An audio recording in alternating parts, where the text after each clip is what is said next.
So the second day of brainstorming was really to engage the students in volume generation of ideas.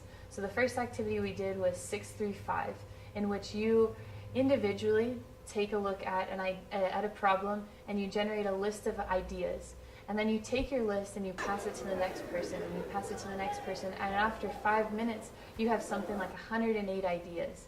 And it's really interesting to see how just your ideas and your concepts can be manipulated and bettered with each pass of the piece of paper.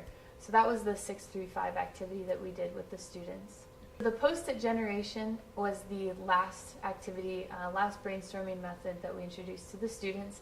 And the goal of that activity was really to emphasize quantity over quality. At this point in the process of the design thinking process, we're looking for quantity of ideas. You have to get as many ideas out there as you possibly can before you can formulate that great idea. So the students went around the room and they responded to prompts that were up on these whiteboards, and they spent 30 seconds at each sign rapidly putting as many ideas as they could up on this post-it board, and then they moved to the next prompt and they kept moving around the room.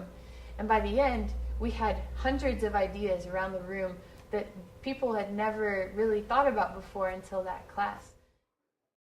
After we had all of these post-it notes and categories on each of the boards, again, each student got to go around the entire room with star stickers and actually rank their favorites. They now got to see all of the ideas that were generated on this one post-it note, and they got to see how differently students in the class think. And so after they got to rank all of these ideas around the room, then we were able to award the best idea. And those aren't necessarily the best ideas, but it's those that were popular vote within the group that most of the students really resonated with on that board. It might have been the most novel, it might have been the most creative, but all the students seemed to really enjoy this post-it note generation exercise. We had introduced these students to 5 different types of brainstorming. The first day was really about association forming between concepts that you don't normally bring together. The second day was really volume generation of ideas. So bringing together all those 5 different concepts, we wanted to hear from the students which of those concepts resonated with them most, and what was their favorite, which one did they learn the most, which one exposed them to new ways of thinking.